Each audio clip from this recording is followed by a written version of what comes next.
Our choices, they are the essence of our being. Who we are comes down to the choices we make. When we are faced with a high risk or problematic situation, we only have two choices: do something or do nothing. You are about to meet people who have done both. Like all of us, they each decided to act or not to act based on their own obstacles, and in that choice, they defined themselves. Bystander action doesn't have to be a big deal. A man and woman begin to physically fight on a New York subway train. Another passenger on the train sees the fight and casually moves between them, keeping them from reaching each other. He doesn't confront them or try to make a big scene. He just eats his chips.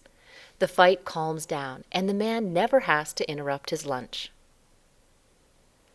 A teenage girl was raped and beaten by a group of young males in a courtyard behind her high school after a homecoming dance.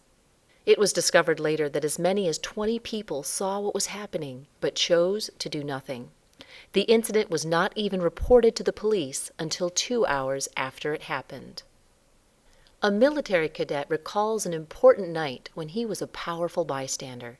He was at a club on a Saturday night with his friends when he noticed a guy, known for assaulting women, dancing with a girl he knew. At first, he took her arm and pulled her away, but she shot him a dirty look. Instead of giving up, he just asked her to dance and continued dancing with her and hanging out all evening. Eventually, he got her home safely at the end of the night. Later, she called to thank him because she heard that guy had assaulted another woman. A young college woman was killed by her boyfriend.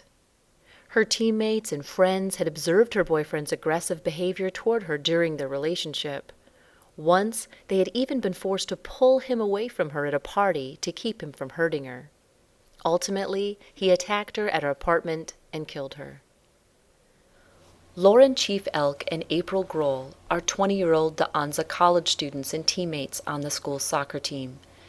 They were leaving a party at a house when they realized something was wrong in a back room where the doors were closed and the lights were off. They told police, "We heard and saw a girl tapping on this door in the kitchen saying there is a girl in there with 8 guys. They tried to get in the room but were confronted and told to mind their own business. They watched what was happening through a crack in the door. They decided it was their business and busted in the room to get the girl held there out of the house. They reported the incident to the police.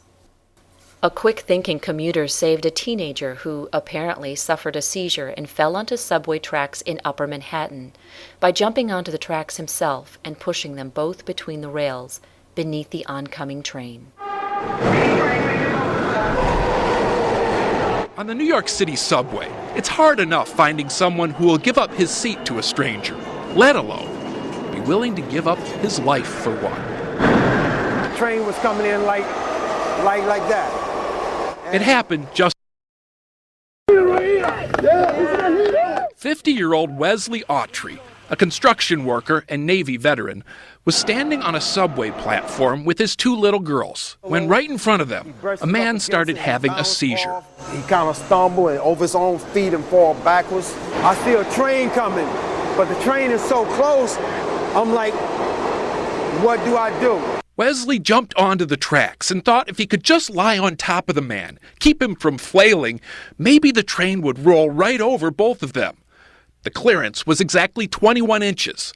Wesley and the man, 20 and a half. No way the train can stop before this gentleman could get him up off the tracks. So he covered him with his body and pushed him down to a point where the train wouldn't hit his head and held him down under the tracks while the train came and rolled right over the top of him. It gave Wesley's children the scare of their young lives, and Wesley the scare of his, too. I'm like talking to him, sir, you can't move.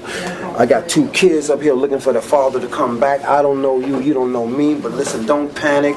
I'm here to save you. As for the guy Wesley saved, he's 20-year-old Cameron Hollipter, and other than a few scrapes and bruises, his father says he's doing fine. Mr. Autry's instinctive and unselfish act saved our son's life. The word hero gets thrown around a lot nowadays. What a better way to start off the new year than to save a life. Nice to be reminded of what one really looks like. Steve Hartman, CBS News, New York. Each of these individuals faced a crisis, and each had their own internal obstacles. Some chose action, some chose inaction. This isn't about judgment or criticism. This is about you taking a breath to sit with the question, how will you self-define?